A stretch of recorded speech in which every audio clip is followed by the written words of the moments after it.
নমো শুচি নমো মাধব মাধব। পূর্ব মেদিনীপুরের মেচেদার মুখোপাধ্যায় পরিবারে ধুমধাম করে হয় গণেশ পুজো। পরিবারের দাবি 17 বছর আগে সিদ্ধিদাতার স্বপ্নাদেশ পান বাড়ির কর্ত্রী। সেই থেকেই বাড়িতে আয়োজন গণেশ পুজো। আমাদের এই মুখার্জি পরিবারের পুজো এই বছর নিয়ে 17 বছর কমপ্লিট হবে।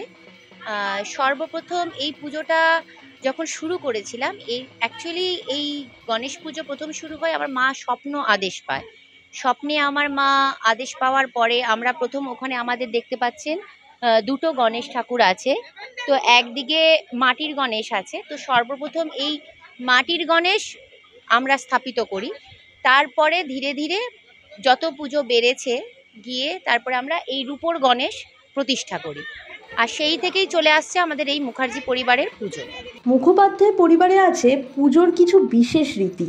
গণেশ চতুর্থীতে রূপোর সিদ্ধিদাতা সাজেন সোনার সাজে। সোনার আংটি এবং সোনার চেন সহ মুকুট পরিয়ে সাজানো হয় গণেশকে। পুজোর আয়োজনে গোটা পরিবারের সঙ্গে যোগ দেন পাড়া প্রতিবেশীরাও। আমাদের মুখার্জি পরিবারের এটাই একটি ঐতিহ্য। এটা আমি তো জানি যে গৃহস্থ কোনো বাড়িতে এরকম আয়োজন করে পুজো হয় কিনা, কিন্তু আমাদের বাড়িতে পুজো হয়। অনেক গেস্টরা এসে গেছেন, এরপরেও আসবেন। খাওয়া দাওয়ার ব্যবস্থা তো রয়েইছে। মানে এটাই আমাদের দুর্গাপুজো। আমাদের দুর্গাপুজো মানে আমাদের গণেশ চতুর্থী পুজোটাই আমাদের কাছে দুর্গাপুজো। 250 থেকে 300 মানুষের তো ভিড় আছে। এবার আসা শুরু করছে, আরও বাড়বে।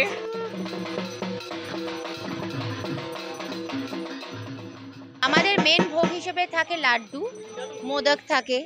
এছাড়াও বিভিন্ন ফল প্রসাদী দেওয়া হয় এবং বিভিন্ন রকমের আমাদের অন্নপ্রসাদ হয় না।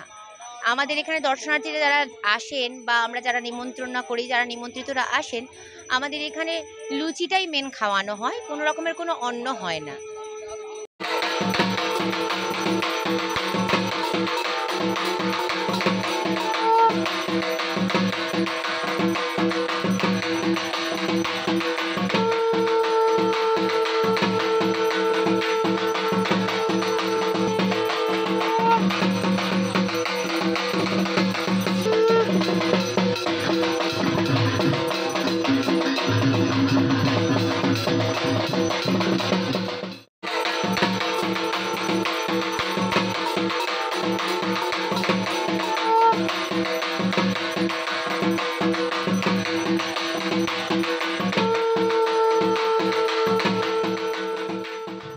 এই সময় অনলাইন